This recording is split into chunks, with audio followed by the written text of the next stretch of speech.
What is going on, everyone? Welcome back to another edition of the Breakdown Sportscast. I'm your good friend and host, Kory Willis.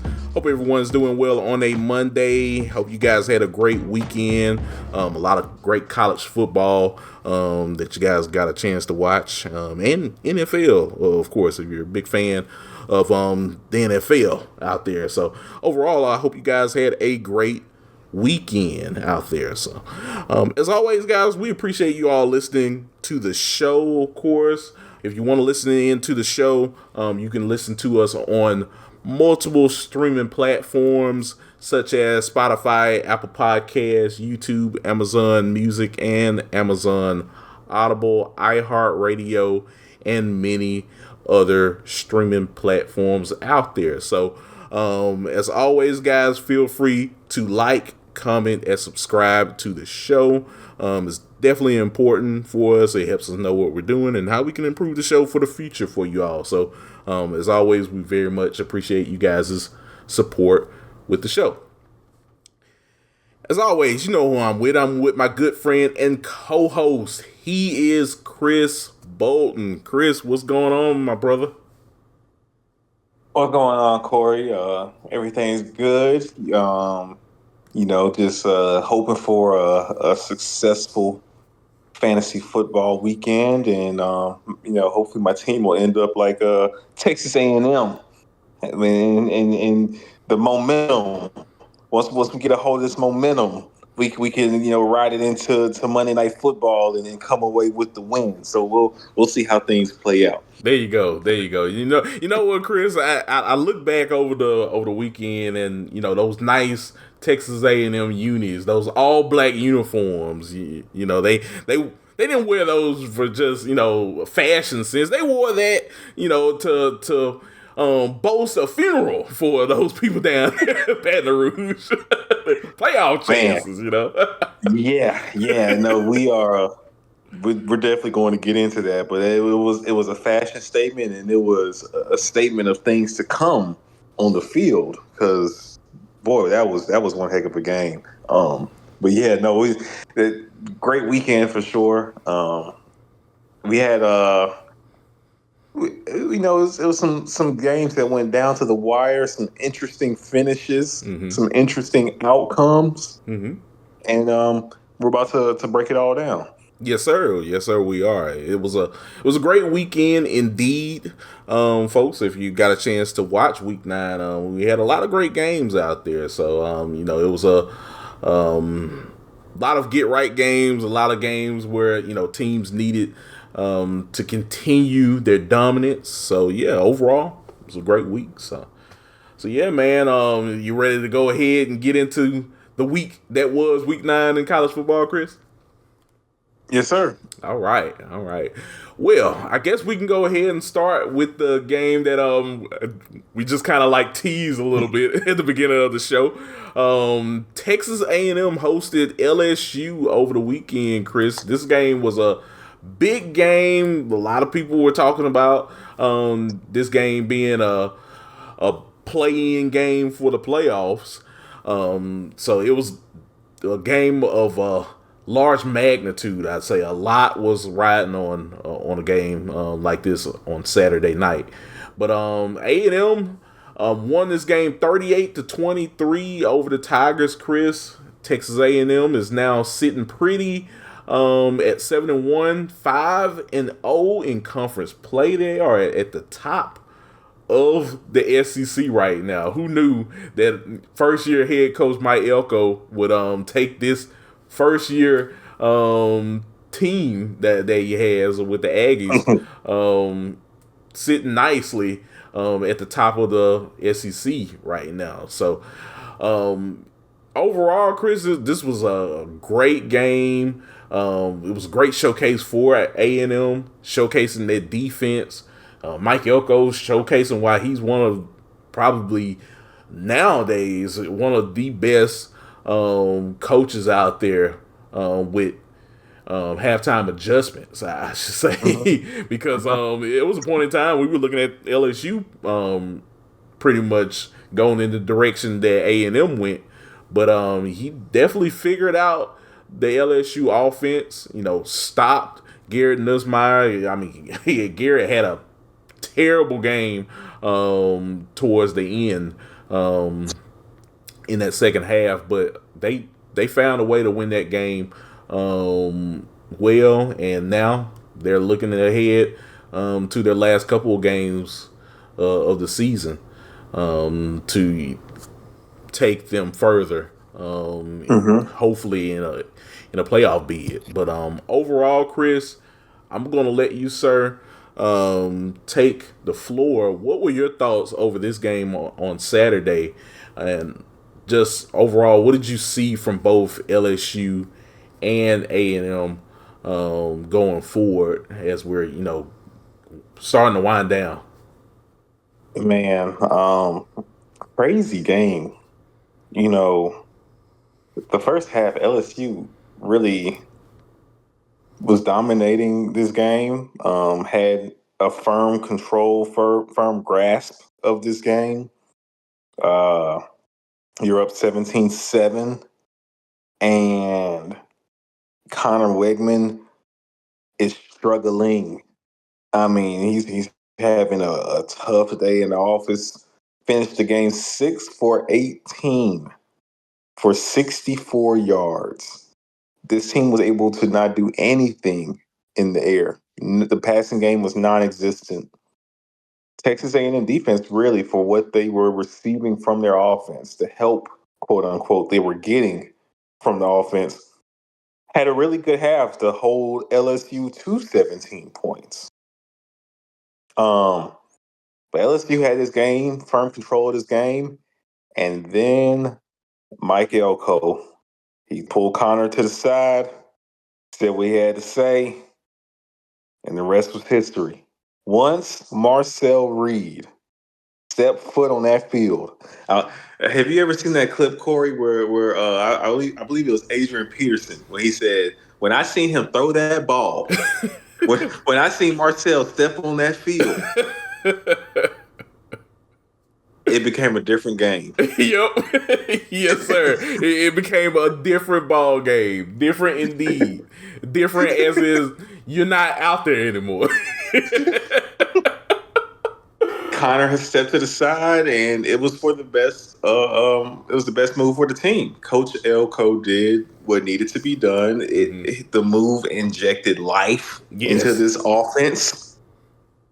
Which Texas needed. A&M it needed it extremely bad. I mean, it was this offense was on life support, and Marcel Reed revived it with his legs, and led A&M on, if I'm not mistaken, 4 straight touchdown drives, and then ultimately a field goal in the drive after that. Yeah. So Yeah. It's, I mean, they were rolling. yeah, yeah, no, it was the sight to see. Clearly, LSU was not prepared to go up against Marcel Reed. A&M took advantage. Um, LSU couldn't adjust. And once the momentum swung in this game, you felt it and you saw it. LSU just they just unraveled. And for a team that's found ways to win games this year, their flaws showed when the momentum of this game changed. They couldn't adjust. Um, you saw the special teams mistakes. Blunders with kicking a field goal, trying to capitalize and cap off a drive with the field goal, and what happened there, and then Nuss with the interception. I mean, just one domino after another, Kory, and A&M took advantage. Whether it was Marcel Reed, Le'Veon Moss, Mari Daniels, that whole three-headed rushing attack couldn't be stopped, couldn't be contained, and they just that halfway point through from the third quarter into the rest of the game, it was over until the end. So shout out to Coach Elko making the right move. I think you're going to stick with Marcel Reed. It sounds crazy, but they've made the change before, and they went back to Wegman.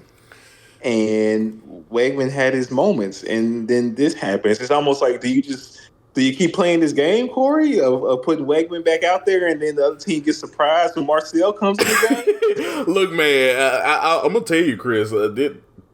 This scenario, I don't know why. I don't know what it is with both Texas and Texas A&M having these indecisive moves. I guess you could say at the quarterback position when it comes down to these big games. Like there's a dilemma now where I think, in order to make it, I should say, not a dilemma, Marcel Reed needs to be QB1 at Texas A&M. He gives a different spark that definitely helps this team become a better football team when he's out there. Connor Wegman, he struggled in the beginning of the season, got hurt, came back. I mean, we saw him in that Mississippi State game. He did, make some throws, of course. They helped The him. Missouri game was the sharpest game he's had all season. That game, yeah, before the state game, he had those moments where, I guess you could say a lot of people were like, maybe we're all right with keeping Connor Wegman. I think it was prevalent once we saw just the start and stop of the game with him out there, that they obviously needed a change, just in pace and just a different feeling out there. And I think at the end of the day, Marcel Reed definitely brings that to the table. And I think that's why he does need to ultimately become QB1 for A&M if they want to make it. If they even want to sniff the playoffs at this point, he is your best option at keeping your season alive. Yeah, no, that's very true, and I think I agree with you 100%. Playing Monday morning quarterback and just kind of looking back on the season and how some things have played out. We've had questions all year about Missouri, which puts an asterisk, honestly, over Wegman's performance against Missouri, because they haven't been the team we thought they were. Yeah, the Missouri isn't that team. No, they're just not that good. They're not. So when you compare Wegman's great game against Missouri to what Marcel Reed did against an improved LSU defense and improved LSU team, Marcel looks like the guy who has the higher ceiling. We also saw him throw a dime down the seam of the defense. Yeah. The middle third, that dime 60-yard bomb just on a rope. Perfectly placed ball. If he's making throws like that along with his rushing ability, if he can complete bomb passes, explosive plays in the passing game, to couple with his feet, he's your guy. Yeah, I definitely think he is the guy going forward. I just, like I said, Chris, I think he brings a different spark, man. It was something I was thinking all evening. I was like, man, this guy definitely has that it factor. And, if you keep him out there, you can prove to the Aggie faithful that, hey, maybe there's definitely a chance out there when you need him to make those throws, when you need him to make those runs. He's the total package, I think. He is. And he's young, and I mean, he's only going to continue to get better. And honestly, since the first time we saw him against Florida, he's improved. He was ready for the moment. Like, he didn't come into this game as QB1. Right. And to get inserted into this game and to play the level he played and move the offense the way he moved his offense. credit to him. That's how he was ready for the moment. And I think he's taking this job going forward. And for LSU, it was only a matter of time. I've had my questions. I think I've been more critical of LSU than you have this year. I've been a little more vocal in my skepticism of LSU, and I've held it mine was only in. a I'm not matter. gonna lie. It was only a matter of time before some of those issues, some of their flaws came back to bite them, and it came back to bite them in this game.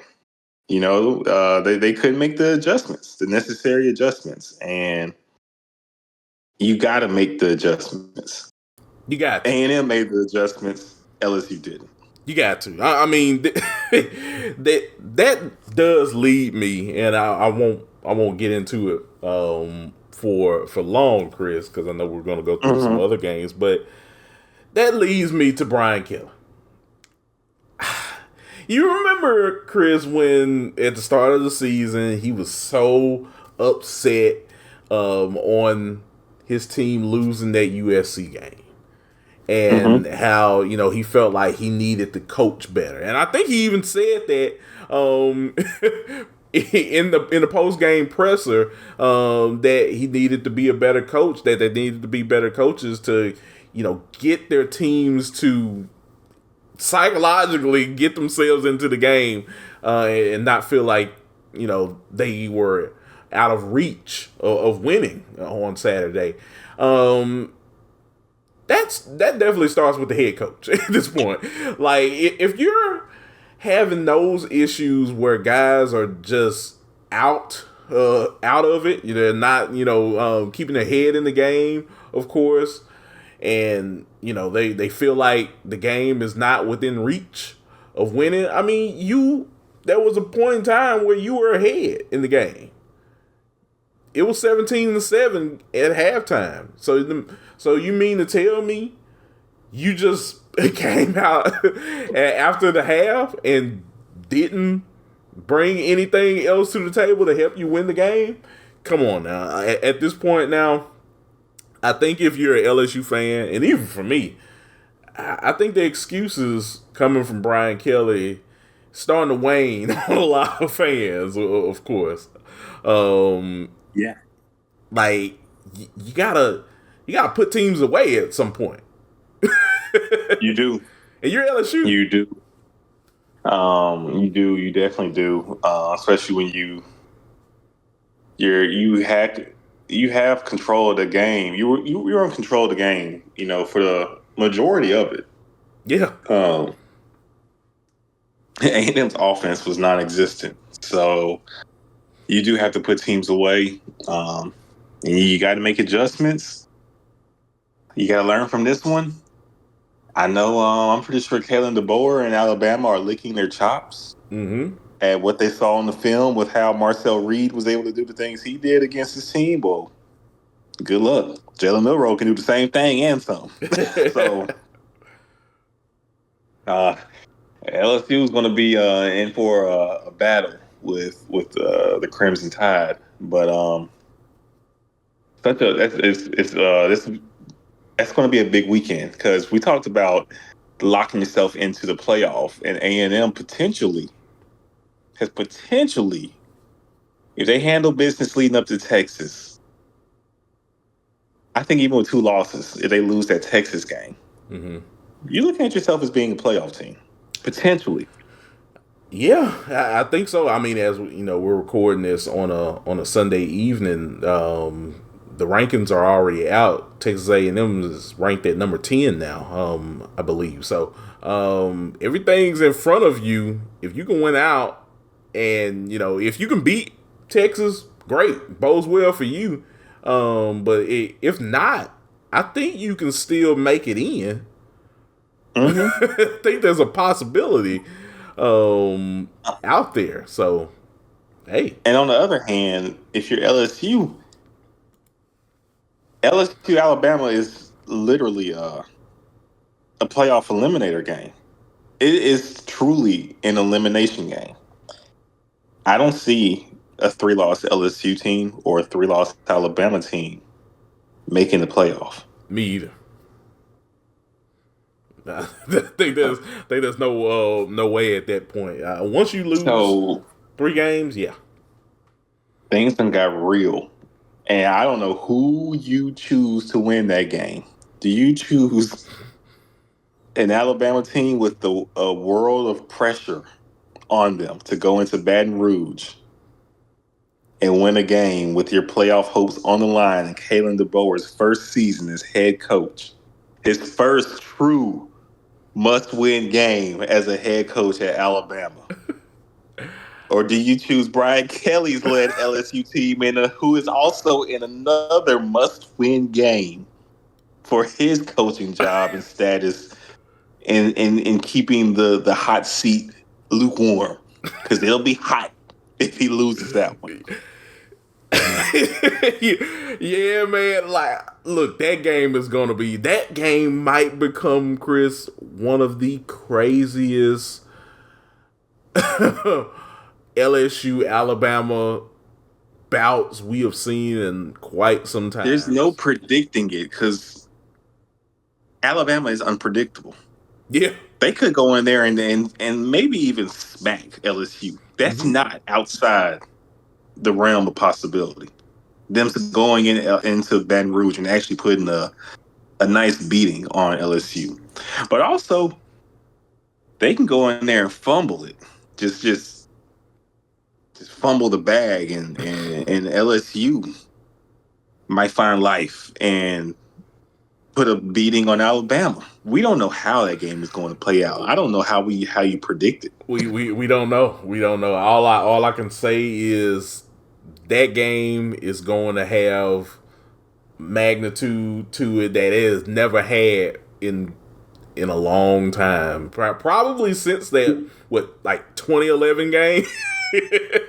Who would have thought the first LSU Alabama game, not featuring Nick Saban on the sidelines, would be this big of a game, despite Nick's absence? I wouldn't have called it. I wouldn't have called it, my friend. But yeah, man, it's man. I can't wait to watch that game. I definitely can't wait to watch.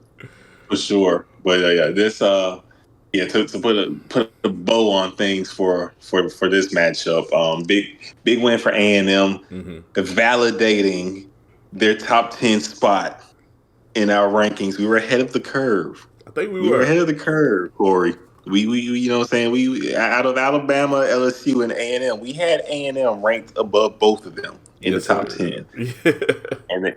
And the move to Marcel Reed just shows the ceiling that this team has, because they really are kind of honestly ready-made for to compete for a championship. Yeah. So we'll see if Coach Elko can continue to squeeze even more juice out of A&M. Yes, sir. Yes, sir.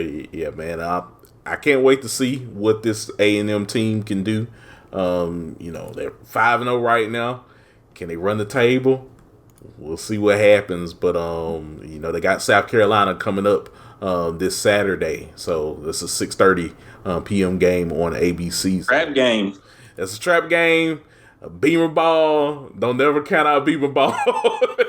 And that goes for everybody in the country. Never count out beamer ball. Even you, Clemson.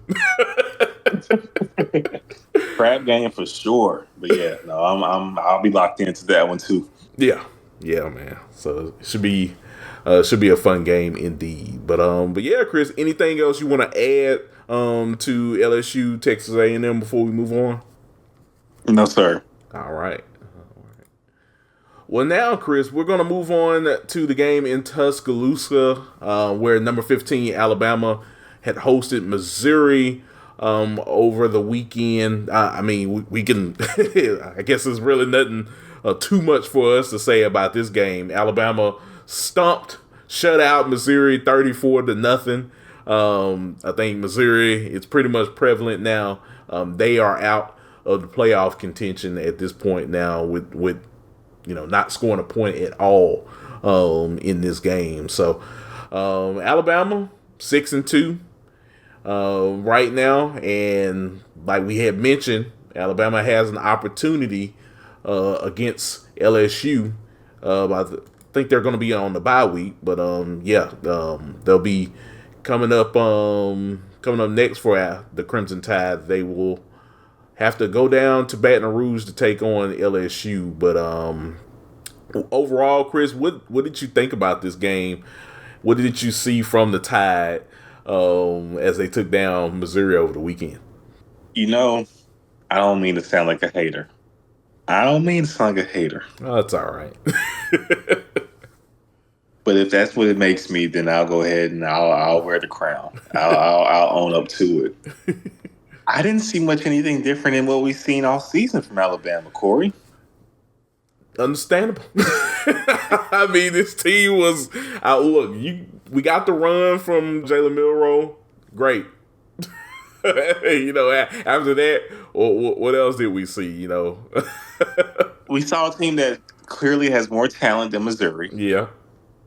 We saw a Missouri team that clearly didn't have their best player, or their starting quarterback, their leader, healthy and able to do what needed to be done to make it a competitive game. I think they took advantage of a hobbled, not so good SEC team, a team that we've had questions about, that we thought could be really good, but hasn't lived up to it. And then to add on to that, their quarterback wasn't healthy. So you did what you were supposed to do, and you beat down Missouri at home. Pretty easy. Right? I still have every question we had before this game about Alabama. I still have those same questions. Yeah, it wasn't like it was a beatdown, but it wasn't a Nick Saban beatdown. And yes, that's because Nick Saban isn't around there anymore. There are still those bonehead mistakes that you see. They still are getting undisciplined penalty after penalty. Mm-hmm. Missouri just wasn't able to take advantage. It's very reminiscent of the Wisconsin game, in my eyes. Yeah.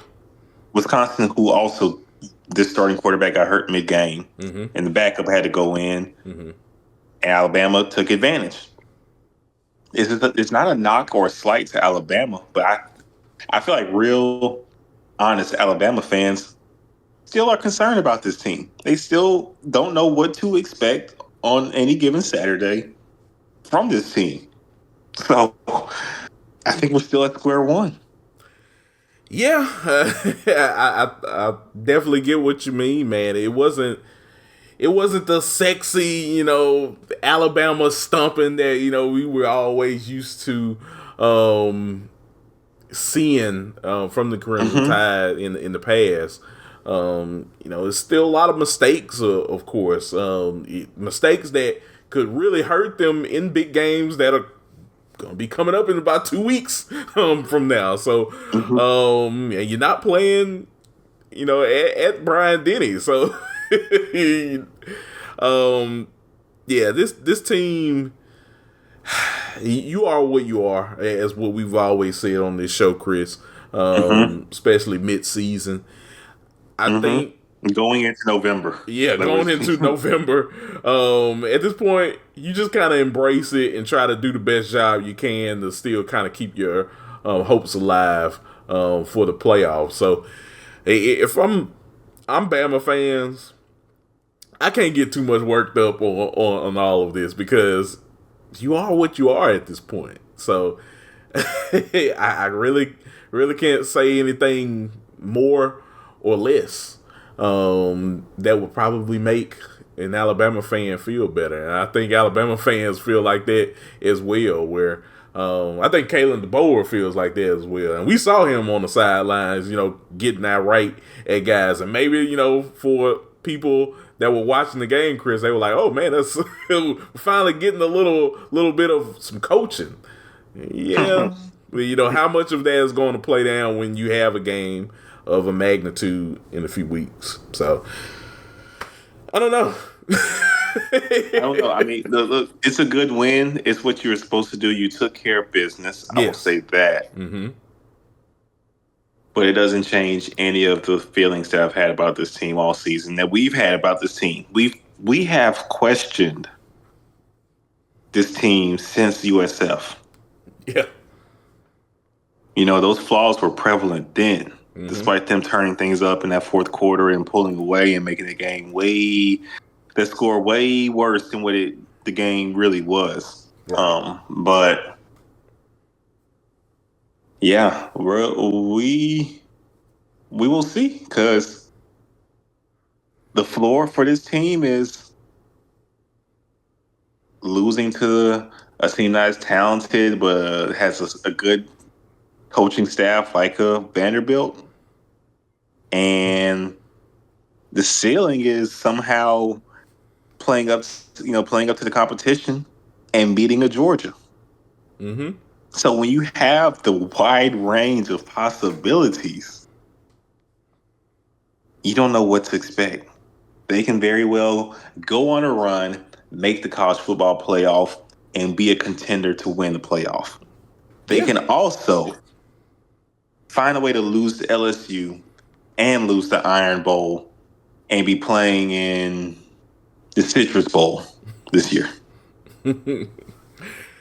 Yeah. I mean, that's just the honest truth. No, you're not lying about that, man.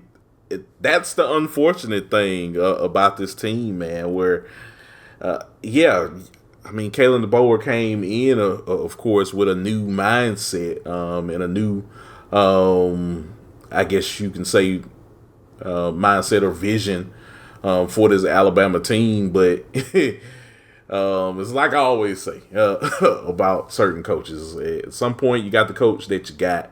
I mean, we saw what Kalen DeBoer was like in his last year at Washington. He had these kinds of games. He had these They games. just were on the right side of it Yeah, and got the win. exactly. So I mean, you can't. Unfortunately, if you're an Alabama fan, you can't say the same about your team. So, but that's what happens when you're now coaching into a conference like the SEC, where not making mistakes like that is key in terms of being really good football teams, of course. Mm-hmm. So, I mean, you can get away with that in the Pac-12. Can't get away with stuff like that in the SEC, and I think that's something that DeBoer is definitely figuring out on the fly, for sure. So, is this going to be something that he's going to eventually figure out and become a better coach in the long term for Alabama? Maybe so, but we're a little ways out from that. At some point, we'll definitely see if he's figured it out within coaching in this conference. But right now, this is the Alabama team that's trotting out on the field every week, where you having offsides penalties and guys having personal fouls and things of that nature. So, is what it is. Yeah, it is. It is. So we'll see. I mean, as far as Missouri goes, just continue to be exposed. I don't think there's really much to hit on with Missouri. You just a mid-tier SEC team. Yeah. It's just you hope for more this season. It just ain't there. So we'll hopefully you can close the season strong, but you're just not that good. And Alabama, you still keep hope alive. So we'll see. Can you go to Baton Rouge and get a huge win? I can't wait for that game, Kory. But I promise you, I can't. I know we're talking about Alabama, Missouri, but I can't wait for that game. that game's gonna be immaculate. I can't wait. It's gonna be crazy, and yeah, we're definitely gonna break it all down, of course, because man, I got to think about that one. I really do, because I can't pick it today. I can't call it. no, My instincts, just my gut, tells me Alabama. I know I've been an Alabama hater, but my guts tell me Alabama. But I really got to sit down and think about it. Yeah, me too as well. I'm gonna have to sit down, think about it, look at these teams' depth charts and injury charts, and all of that stuff. By the time we get to that game, because man, this game can make or break either team's season or coaching staff. It is. It's making or breaking staffs, seasons, fan bases, cities, economies, all of that. Hearts, hopes, emotional dreams. well-being. Yes. Oh man, cigarette sales will go up depending on who wins and who loses in certain cities. Oh man, blood pressure medication will be, bought in heavy amounts. Keep that on standby. Yes. Keep your meds on standby. Alcohol sale. I mean, all everything, anything you can think of that that might be a vice for coping with winning or losing will all be impacted. Yes, sir. By that. Yes, sir. I agree with you. Oh man, but yeah, man, a good win for Alabama, and we'll see what happens with them as they start to prepare for the game down in Baton Rouge. But anything else, Chris, you want to mention before we move on to our last two feature games of the week? No, sir. All right. Well, next game, Chris, we're gonna go down to Nashville, Tennessee, where the number 25 team, the Vanderbilt Commodores, hosted number 5 Texas. The Longhorns came into Nashville looking to bounce back after that loss against Georgia a week prior. And, overall, this was a game that, Vandy was definitely, excited about. They got the Alabama game out the way. No one believed in them in winning that game.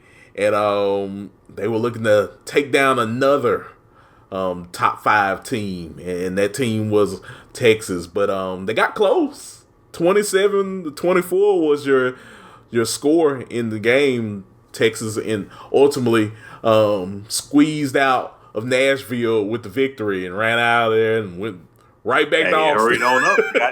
Got home quick to Austin as soon as possible. Oh man, so yeah, Texas is now 7-1, 3-1 in conference play, and Vandy is now 5-3, 2-2 in conference play.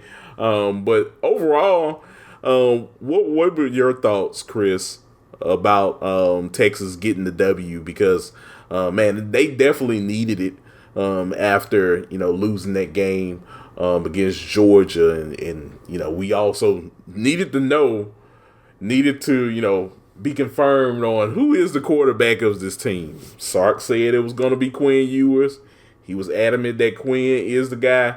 He came out there and he did help them win that ball game through 3 touchdowns. Did throw 2 interceptions in that game.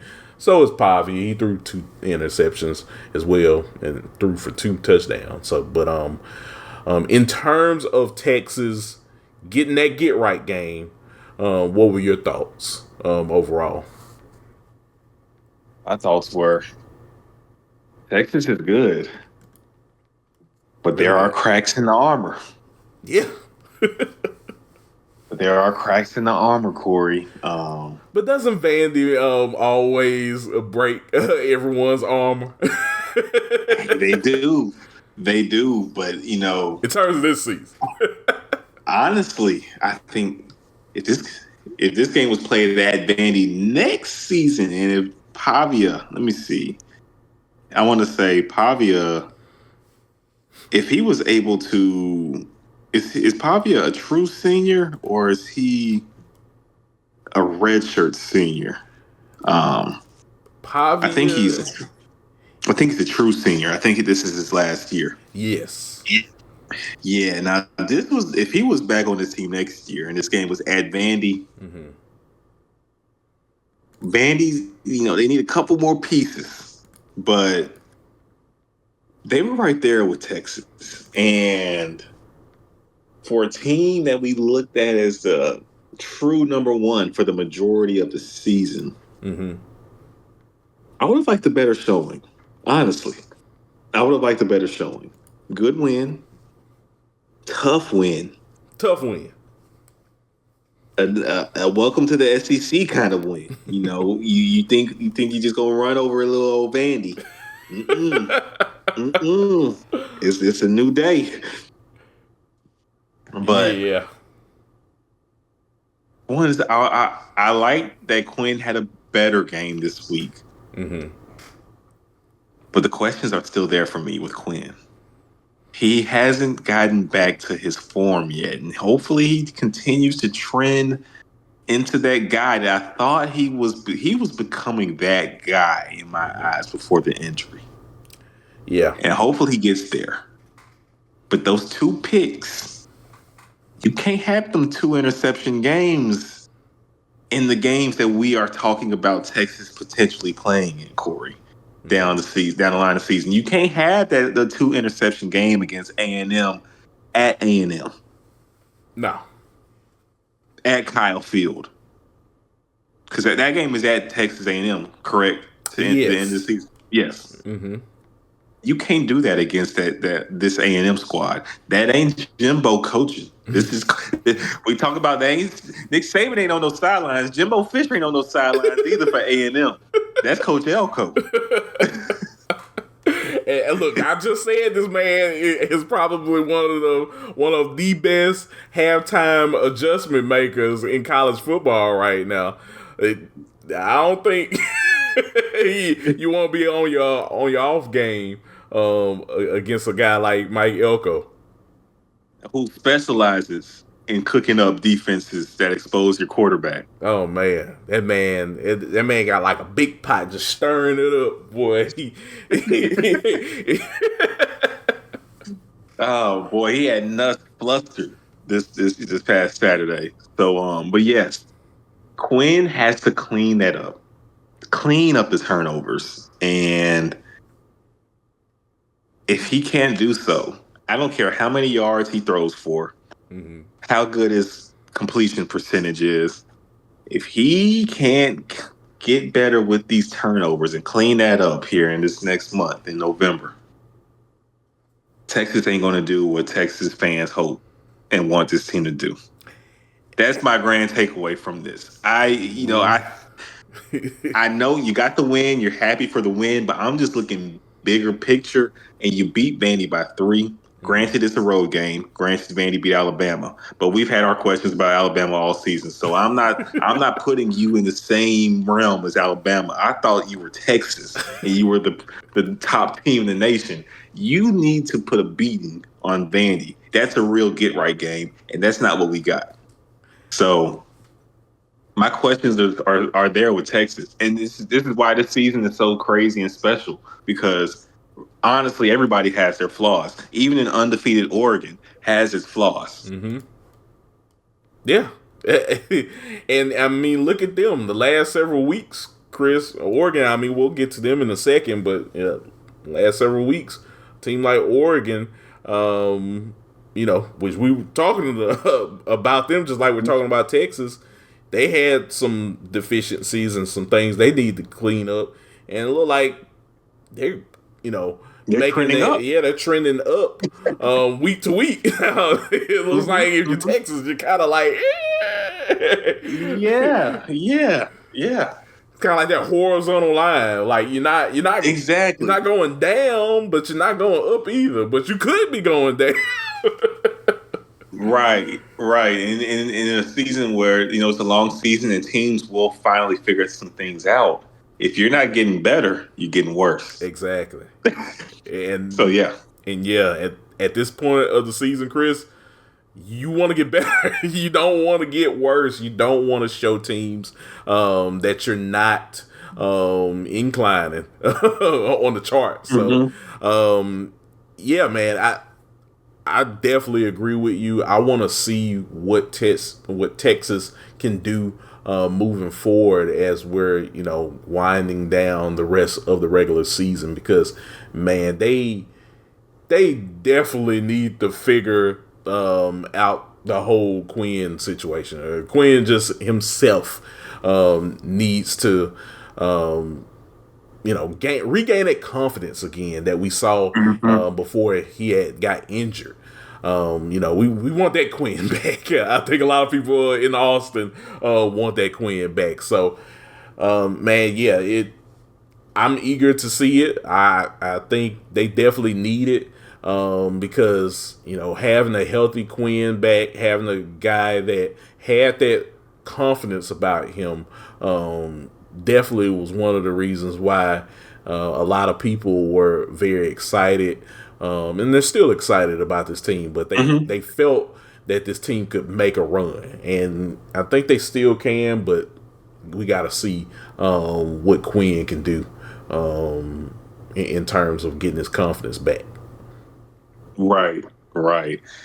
And it's like you can take these turnovers if it was Arch, because the ceiling is unknown with Arch, and so but with Quinn, this realistically being his last year as your starting quarterback, if we're entering November and we're having these multi-interception games, it just makes you. It puts a little chill down your spine as a Texas fan. You're a little nervous about how things potentially play out this season. You don't feel as confident. You still feel like, all right, we can beat anybody.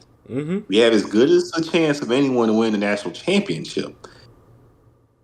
But you don't have that same confidence you were feeling fresh off of beating Michigan, or right before the injury happened for Quinn, and you're not feeling as good. You aren't seeing that same team, and so we'll see. There's still plenty of time to round into form, but you want to see it happen before the playoffs get here. Yeah, you want to see it happen before A&M gets here. If you're trying to make the SEC championship game. So, right. Yeah. Yeah, because a lot of people are counting on you. I mean, a lot of people were counting on Quinn Ewers, and Sark said in the beginning of the season, Chris, that he was confident in Quinn being the guy to lead this Texas team to a national championship. They were looking at national championship aspirations at the start of the season, and they still are. But and you can say a little bit of this was on Sark's doing, of course, what happened last week or the week before with the Georgia game. A lot of people, started to ask questions. Of course, I'm sure some of the players started asking questions about, who is the guy? Is Quinn the guy that leads this team for the rest of the season for us, or is it Arch Manning? I mean, both very good, capable quarterbacks. But overall, I myself, I wouldn't have made that decision in taking him out in that game, of course, because it does create a sense of questions that maybe and unwanted attention that can really seep into your football team and really doubt yourself. And maybe, a little bit of that did sting a little bit, but in the hopes that it doesn't sting and linger throughout the rest of this season, you want to see Quinn be able to rise to the occasion, because he still got some big games coming up. We talked about the A&M game being the biggest game for Texas. So, the mistakes are important. You want to see him clean those things up, and I think he can. And I think, I'll look at their schedule, of course, just to see what they have. I mean, you got Florida at Arkansas. I mean, you got some games to really help regain your confidence again. So a lot of these teams are going. You should be as confident as ever going into A&M after that one. Man, you should be going in that thing, 10 toes down. I'm going to slang 10 touchdowns on the Wildcats. Oh boy, you talk about a get right game. Kentucky gave Auburn a get right game. Auburn went into Lexington and won. So that tells you about the state of affairs in Lexington. Exactly. But no, you're absolutely right. So I think overall, I definitely agree with what you're saying, Chris. And you want to see him limit those turnovers, and I think he is. I think Quinn's an exceptional player for the Longhorns, and these guys know what's at stake. Quinn knows what's at stake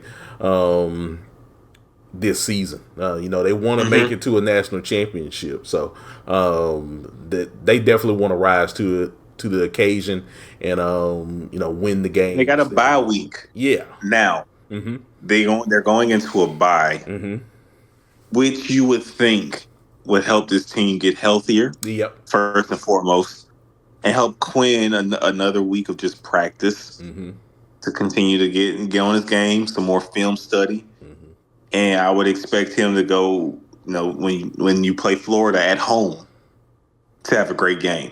So we'll see how this bye week treats the team, but it's coming at a good time. Yeah, because I'm sure Quinn probably isn't 100%.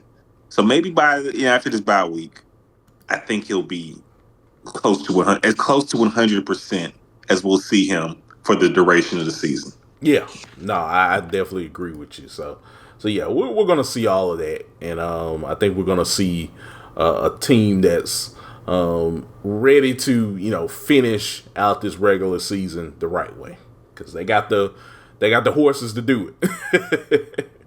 They built this team, off of the NIL and wanting to achieve something that Texas Longhorns fans haven't seen in a while, and that's a national championship. So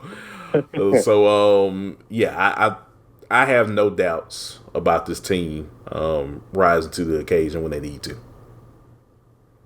All right, we will find out. We will see soon. Yes, sir. We will, man. But anything else, Chris, you want to add to the Texas Vanderbilt game before we move on? No, sir. All right. Well, now, Chris, we're going to move on to the other game over the weekend. We had Oregon, number 1 Oregon host number 20 Illinois. The Fighting Illini came into the Austin Zoo and got whipped up 38-9 in this game. I thought that this was a game, and that I had mentioned on the Friday show, Chris, that Oregon needed to watch out for Luke Altmaier, and boy, they heard me and they heard everybody else. Like we are exactly going to watch out for Luke Altmaier and this offense, and just Illinois in general. They shut them down pretty cleanly, I should say. So 38-9 was your total. Dylan Gabriel had 3 touchdowns in this game, and I think now he's second on the list in the FBS for passing touchdowns right now. So overall, Oregon riding high. They figured out some things, Chris, and look, they at the top of college football right now at the number 1 spot, and I don't think they want to get off of the train anytime soon. Yeah, no, Oregon's riding high right now. Yeah. You got a big win at home against Ohio State. You couple that, taking care of business against Purdue, and put a thumping on Illinois. I think if you're Dan Lanning, you aren't just satisfied, but you are feeling great about the journey and the process, and where your team is at in the process of what is called the regular season, and as you get into a championship season, which comes with the Big Ten championship and potentially the college football playoff. So yes. I'm liking what I'm seeing from Oregon. Uh, and I think this team has as good of a shot as anybody in the twin national championship. Mm-hmm.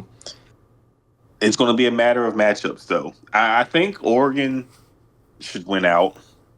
I think I think Oregon should more than likely, they're going to win the Big Ten regular season championship. Mm-hmm. If they win a championship game, it depends on who they're playing. I could see Ohio State possibly playing up to their competition and beating them on a neutral field if that's their opposition. Mm-hmm. I also see Penn State probably getting smacked down by Oregon. Honestly, you know how I feel about Penn State. Yeah, I've made that well known. We'll get to them in a little bit. but uh, this team they're right there in the mix, and you should feel really good about where you're positioned if you're an Oregon fan, because this team is coming along, and they look like a different team than the team we saw in September that struggled against the state of Idaho. Yeah. I mean, rightfully so. I mean, Ashton Gianti is a monster among men. But yeah, man, they definitely figured out some things. They definitely play faster now than what we had saw from them in the beginning of the season. It seemed like in the beginning, things were just kind of slow. Like I had never seen Oregon just kind of be this sluggish on the field. But throughout the weeks, they've definitely made those strides. And this was a big game that they needed to make a statement on. Illinois was a good team. They still are a good team. But on Saturday, they were a good team coming in, and they needed to make a big statement in order to showcase why they're one of the best teams in the country. And this was a great victory for the Ducks. So yeah, man, they they did what they needed to do, got the victory, and now you just got 4 games left. Of course, you got at Michigan, at home against Maryland, at Wisconsin, and at home to finish off the regular season against Washington. But yeah, man, it was a great victory indeed. Yes, for sure. So that's really all I have to say on this game. There's really not too much to get into. Oregon, just talent wise, just too much for Illinois, and we love us some Illinois football here on the Breakdown Sportscast. But there's only so much juice that can be squeezed out of the fruit that is the Fighting Illini until things come to a head. And Oregon is just too much for this squad. So good effort from Illinois, but it was expected that Oregon kind of ran off on these guys. Right. And as you can see, Luke Altmaier, he was on the sideline. Just he had that look on his face, like, goodness gracious, this team is just too much. Yeah, right. Don't worry, Luke. This team does that to everybody. Just as Ohio State. Oh man. But yeah, man. Yeah, no, I agree with you. Great win for Oregon, and we'll see what they do going forward. So yeah, man. But anything else you want to add, Chris, before we move on to the other scores in the top 25? No, sir. All right. Well, we'll start off with the Thursday night game, Chris. I can't remember if me and you were kind of looking at this game, but I was. Number 19 Pittsburgh beat Syracuse 41-13. Man, Kyle McCord threw 5 interceptions in this ball game. I mean, he was just abysmal. Yeah, it was. He looked like Ohio State Kyle McCord in this one, not Syracuse Kyle McCord. I know. I was looking at that game and I was like, man, now I see why why Ohio State fans were like, nah, like, give me the keys back, Kyle. You can't be here no more, buddy. Yeah, man, it was a bad, tough showing. But hey, big shout out to Pitt. 7-0. 7 and Shout out to 0. Pitt. I mean, they've been pretty. They ain't the sexiest squad, but they winning. Yeah. Look, man, I was telling my brother, man. I said, man, I don't know what it is about teams that go to play Pitt at Pitt. Hey, good luck because they gonna be coming for your head top. Yeah, man, that's not an easy place to play football at. It's That's for not. sure. It is not. I've seen teams seasons being ruined at Pitt numerous occasions. So that's not a surprise to me. But a great victory for Pittsburgh overall. So yeah. On Friday, this game was pretty good. We had number 17 Boise State taking on UNLV. This was a big game in the Mountain West Conference. Both teams came in this game pretty much undefeated in conference play. So overall, Boise State won the game 29-24. Ashton Gianti still showcasing why he's one of the leading men for the Heisman race with 33 carries, 128 yards, and 1 touchdown. So great job for Gianti and Boise State by getting that victory. Yes, sir. Yeah, good win for them. Tough win. UNLV played a good game, fell short, but they were right there, man. If they don't have that interception before half, it could very well be a different game because that interception led to a Boise TD. Yeah.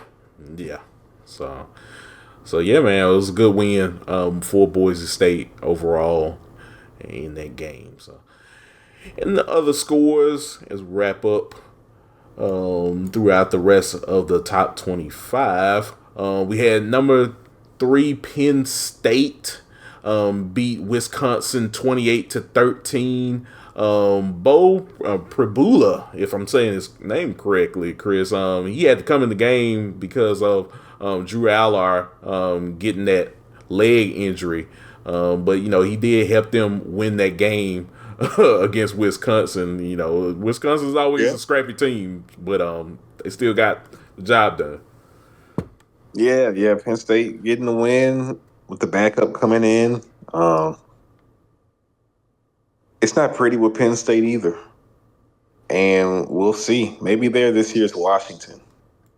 Just a team that just finds ways to win games, and you just doubt them all year, and they keep winning. We'll see.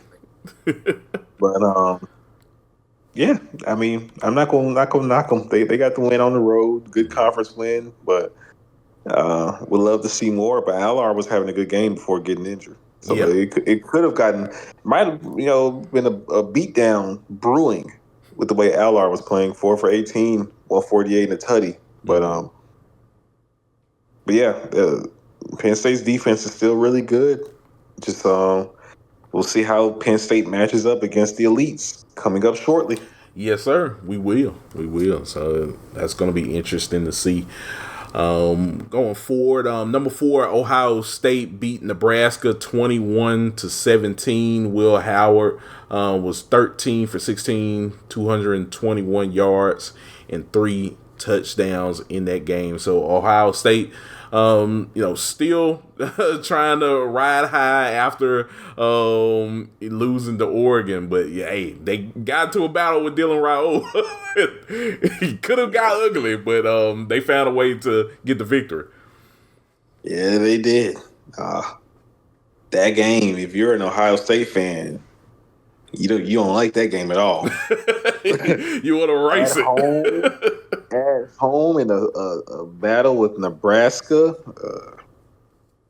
Hey, you're wanting to see some more from Will Howard. More importantly, you're wanting to see some trust. Okay, let's just talk about this for a quick second, Kory. Do you think Ryan Day really trusts Will Howard?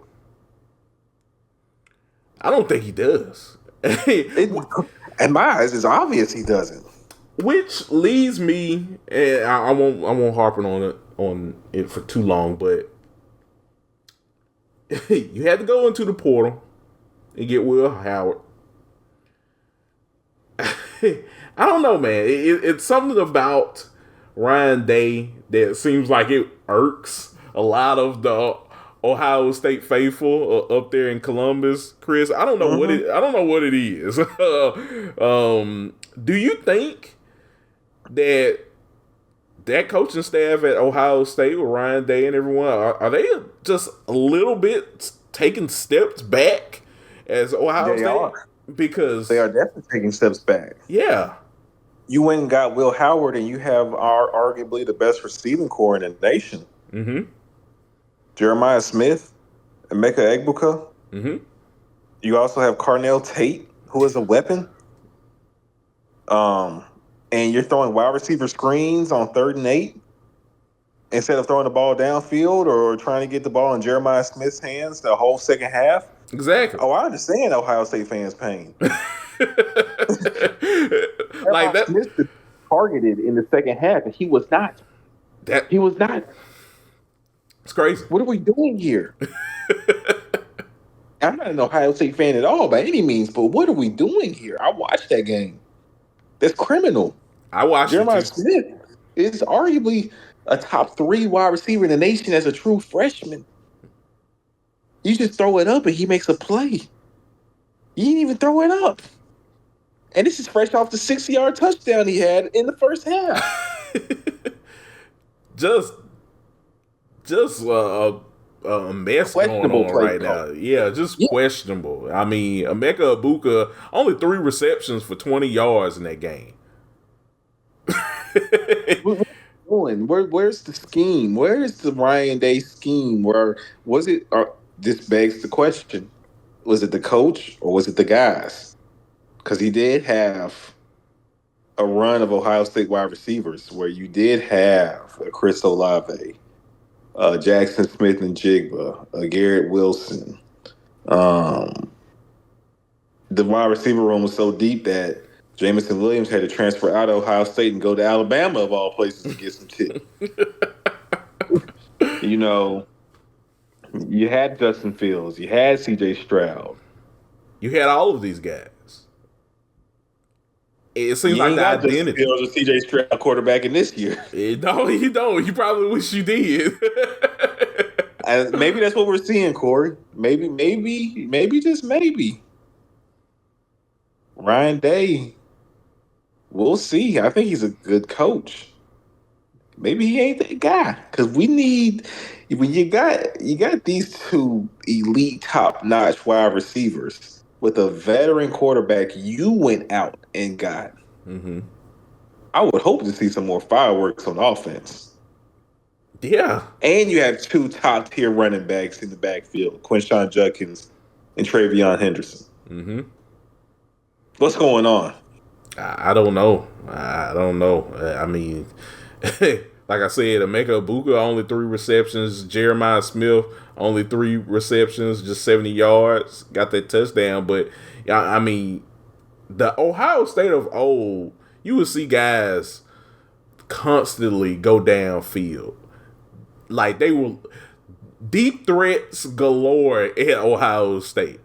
And I'm not saying none of these guys have that it factor about them. I mean, like, Ohio State is wide receiver U for a reason. It's just when it comes down to this play calling, I don't know what Ryan Day and company are doing with this team. Mm-hmm. Yeah, I feel like a fan of theirs right now. I'm just like what are we doing?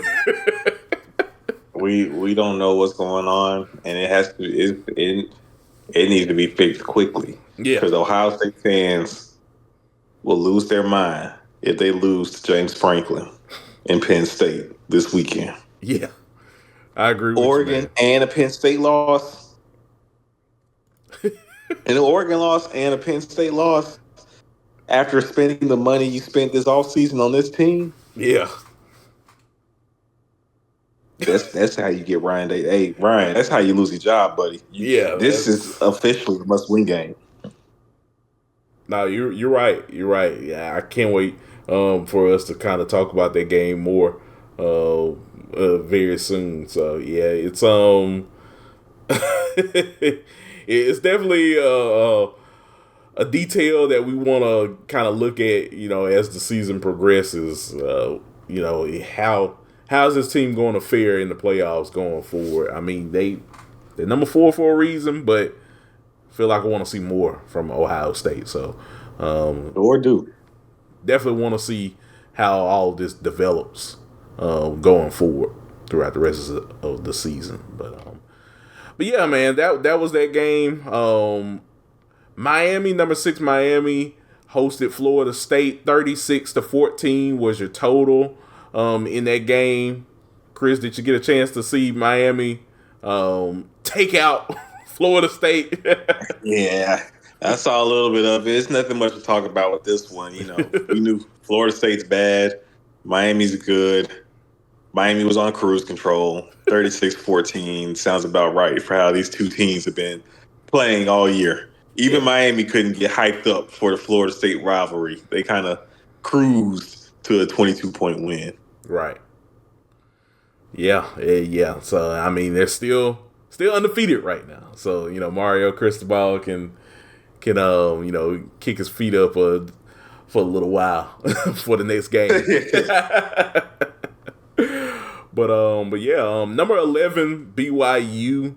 Chris defeated UCF 37-24. BYU still riding high. They're undefeated. Undefeated in the Big 12 conference play right now. And I think it's going to be between them. Colorado's playing some really good football right now. And a couple other teams. So, hey, look, I'm loving the Big 12 right now. You got to love the Big 12 conference for a reason. Wide open, anything can happen. And that win that they have, that BYU has this year over Kansas State, looking really good. You also found a way to beat Oklahoma State, and then potentially you have avoided playing Colorado until the Big 12 championship game. Wow. We'll see if Colorado can find their way in the mix and make it there. But Colorado is peaking. They're peaking. They're looking really good, legit. So, but you avoided having to have them on your regular season schedule. That's a plus, because if you play Colorado right now, you're in for a scrap.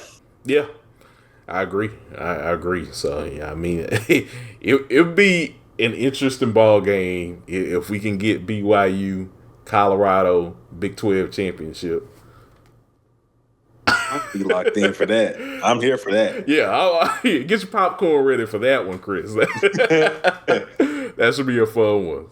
But we'll see. Still a little bit of football left to be played, but we should find out pretty soon on how everything should play out in the Big 12. So, but number 12 Notre Dame defeated the Naval Academy. Chris, gave Navy their first loss of the season. 51-14 was your total.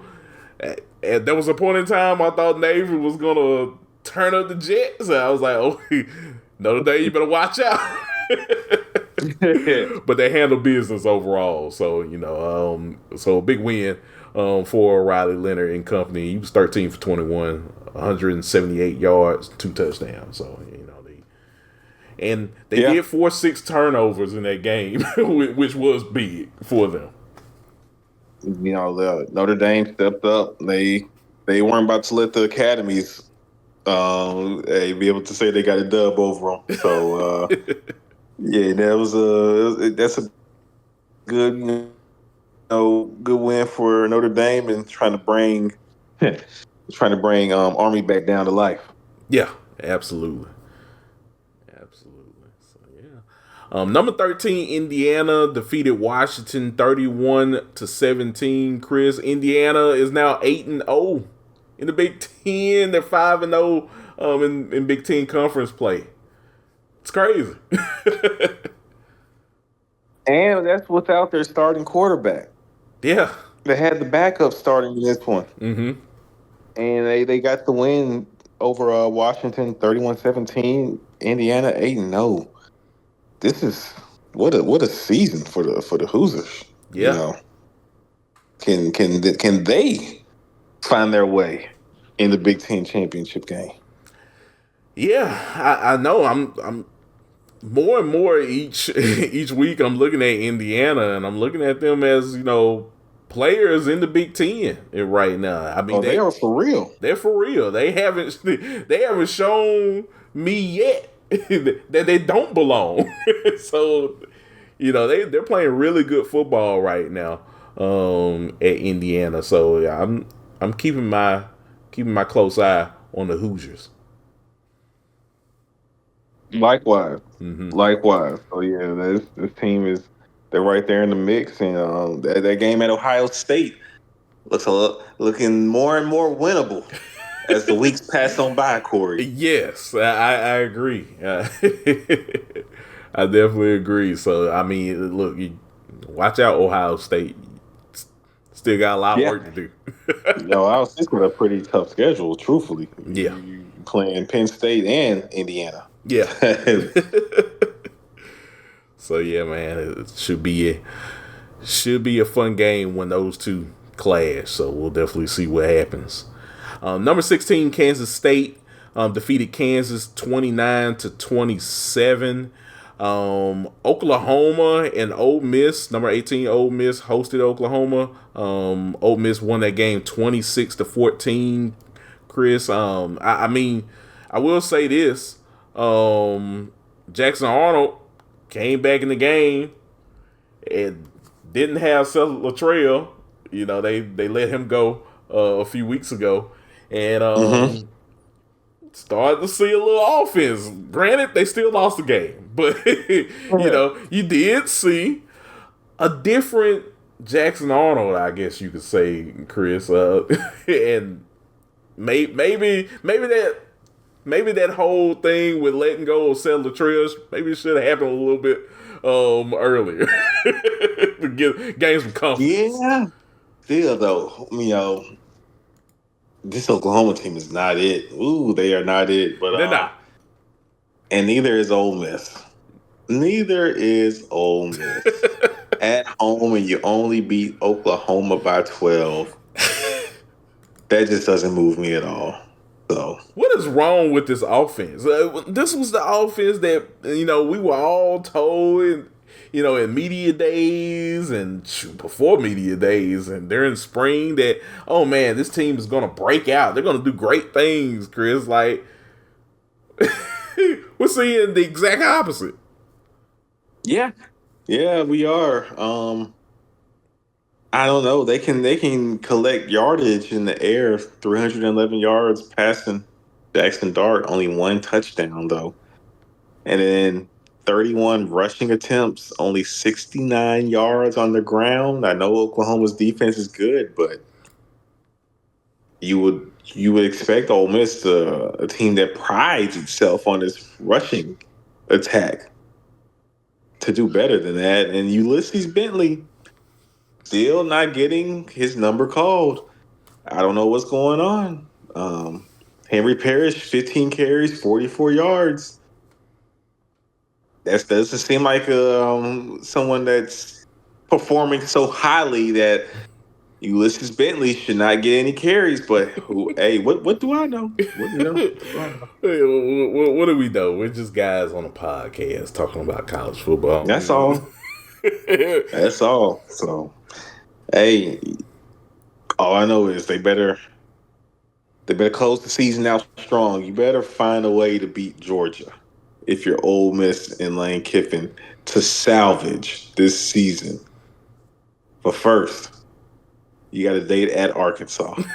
Oh Lord, Ole Miss and Arkansas, the gift that keeps on giving, Kory. I mean, what What a matchup when those two teams meet up. All I'm gonna say is this: hey, good luck trying to stop Taylor Green. Hey, matter of fact, Arkansas, let me look at their schedule. This truly was the year where everything lined up for this team, Kory. Yeah, let's They look at really it for a should. sec. They should have had like just an amazing record this year. Um, you lose at Oklahoma State. You should have won that game, but Yeah, Oklahoma State was a non-con game that was on the road. But right. you played Tennessee at home, Mm-hmm. LSU at home, Mm-hmm. Ole Miss at home, Texas at home. Those are your home SEC games. You're getting all the the big teams at home. Schedule couldn't be any better for them. I think every game is They got to winnable. find a way. You got Tennessee, you lost LSU. You got to find a way to beat Ole Miss or Texas. Yeah, I think Ole every Miss. game is winnable. Probably outside of Yes. that Texas game. And even that one, Arkansas has an offense that can put up points. So we'll see. Yeah. Well, I mean, we'll definitely see. Um, yeah, man. I think if you're Ole Miss and you're taking on a scrappy Arkansas team that has beaten a team like Tennessee, Better take them serious. you better take them serious. Like if I'm Lane Kiffin, man, you better coach one of your better games of the season against a team that's scrappy like Arkansas, because they could potentially wreck the rest of your season. You're already on the outside Sam, looking in. Sam Pittman is looking for another resume win. He wants that extension. He ain't trying to go. He ain't leaving Arkansas without a fight. He I don't got the think so. Tennessee win. If he can lock up Ole Miss, that man ain't going anywhere. I don't think so, man. So hey, look, man, you better have your game face on this week, Ole Miss, because I don't think this Arkansas team is going to take you lightly at all. And you have to travel to Fayetteville. Good luck. Good luck with that. So yeah, man, that should be a fun one, indeed. So yeah, man. The last game, in the top 25, we had number 22 SMU, Chris, defeat Duke 28-27. This game had to go to overtime.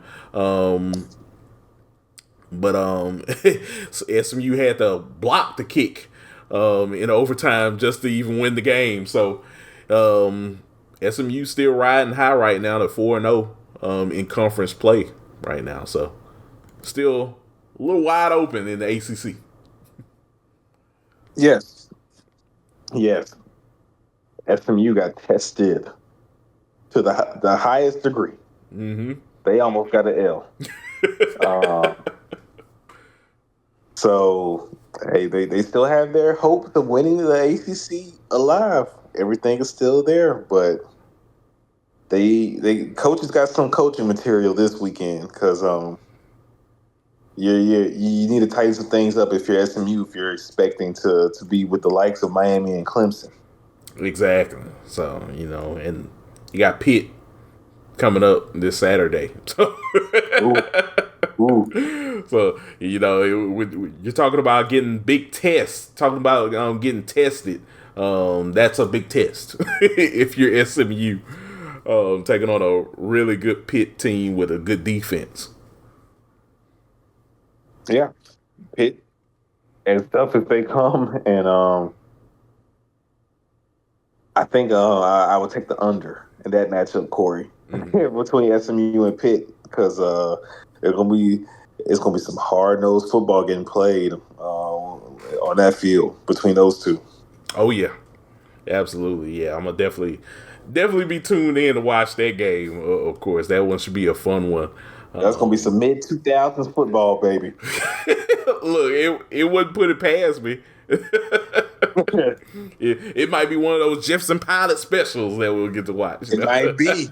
It might be. I think we're getting close to ACC a game. edition. I think there's a game that we are getting close to having that we predicted early in the season as a Jefferson Pilot special, and it still rings true for Miami and Georgia Tech. Oh, Is that wow. game this coming weekend? Let me check and see. Let's see. I know it was on the horizon. It might be time for the Canes to play Georgia Tech. Nope. But they played Duke. Close enough. Close enough. Duke at home, then you go to Georgia Tech. Not gonna be it's gonna be a tough 2 weeks for Miami. You know how they like to play. Oh yeah. They like to play with their food. As you say, this team's just bored. It's bored. This may really, get them excited. Of course, these next 2 weeks coming up. Yeah. You're playing lights of Duke and Georgia Tech. Definitely will get the juices flowing. That'll wake them up from their slumber. Oh man, but yeah, I can't wait for those games though. That should be fun, of course. That should be definitely a good time. But overall, that was your top 25, Chris. Any other games that you saw over the week? Any other things that you wanted to mention before we move on to our Chiefs of the week before we head out of here? Well, we hinted at it earlier, but Mark Stoops might be coaching his last season at Kentucky. Yeah. Losing to Auburn like that, that's never good. Especially with we talked about it. This Kentucky defense, good defense. This is a very talented Kentucky team.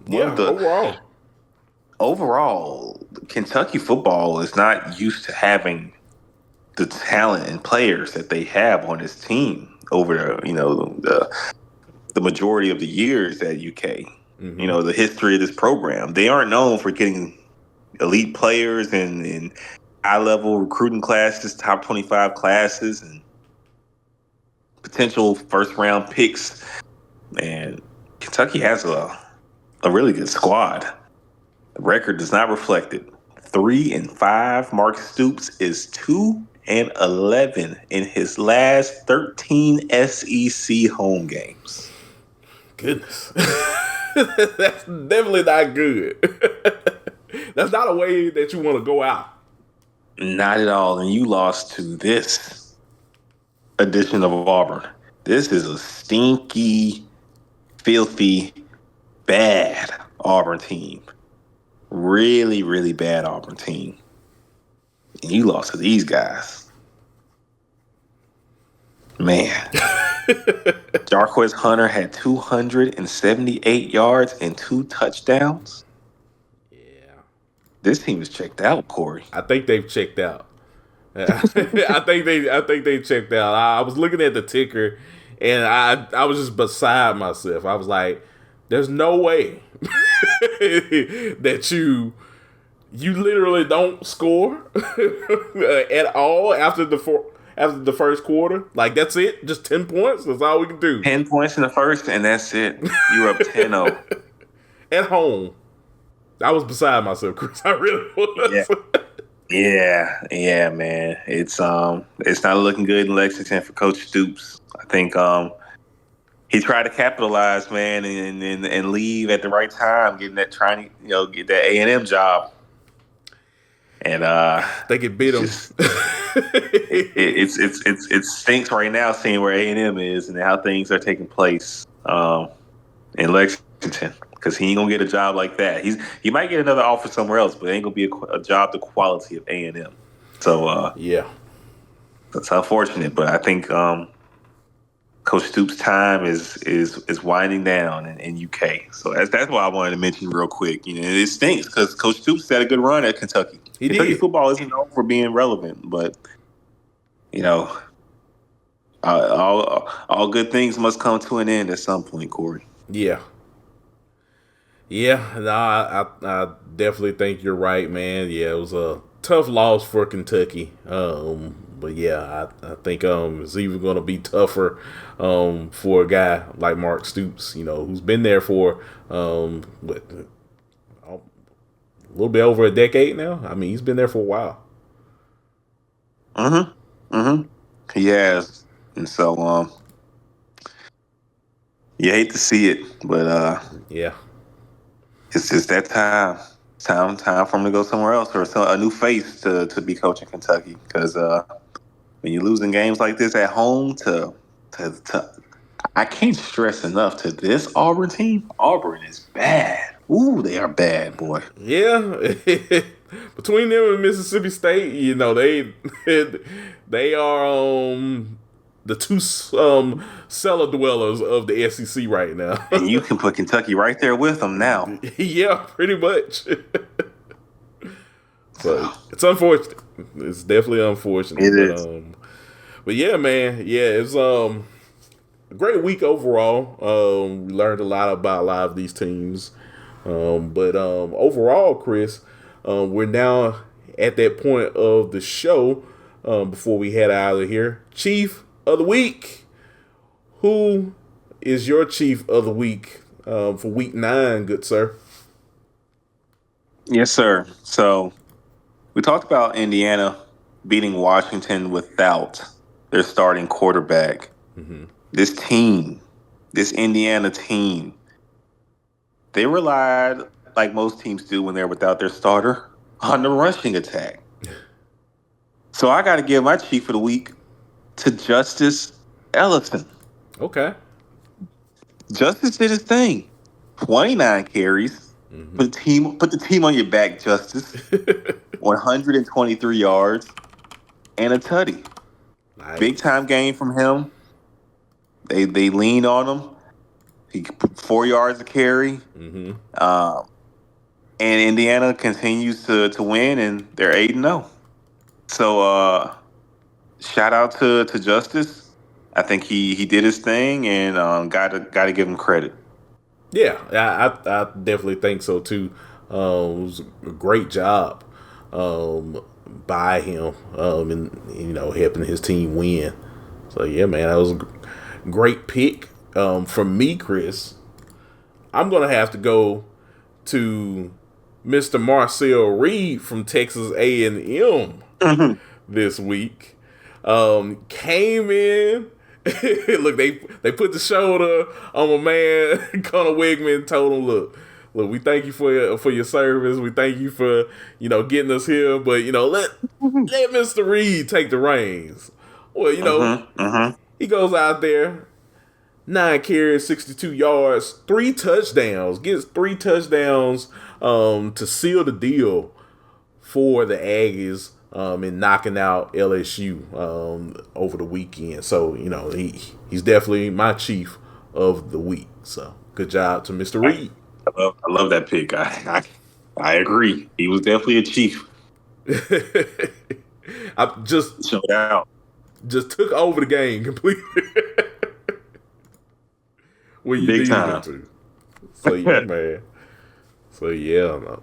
So yeah, great picks overall. So we'll definitely see who wins Chief of the Week for Week 10 in college football. So yeah, man, it's should be a good week. Have some good games coming up. Of course, Ole Miss and Arkansas. I mean, we got the cocktail party coming up, Florida, Georgia. So we got a couple games coming up this weekend, Chris. So it should be a fun one. Oh yeah, for sure. We got, like you said, Florida, Georgia, Penn State, Ohio State. Yep. It's going to be another fun weekend. Mm-hmm. I agree. I definitely agree. But yeah, man, another great show indeed. Of course, I always appreciate you, my brother. As we talk about all of these games throughout the season, we heading towards that stretch now, so I can definitely feel it, feel it in my bones. Indeed. So yeah, man. Outros, Chris. Before we head out of here, let the good people know where they can find you on social media. You can find your boy on X at Chris_Bolton_12 and on Instagram at Chris.Bolton_. Holla at your boy. Nice. And you can find me on X at Listen to KSW. All one handle. On there talking college football. World Series is insane right now. As this show is out, I know everyone's probably getting ready to watch Game 3 of the World Series. So it's a great game between LA and New York. But just follow me on there. But guys, we appreciate you all listening in on the show. Of course, you can listen to us on many different streaming platforms. So always feel free to like the show and comment as well. Helps us know what we're doing and how we can improve the show for the future for you all. So as always, we appreciate that. And we should be back on Friday to give off our predictions for week 10 of the college football season. But until next time, I'm Kory Willis. He's Chris Bolton. You are listening to the Breakdown Sportscast. We'll see y'all later. Peace. Peace.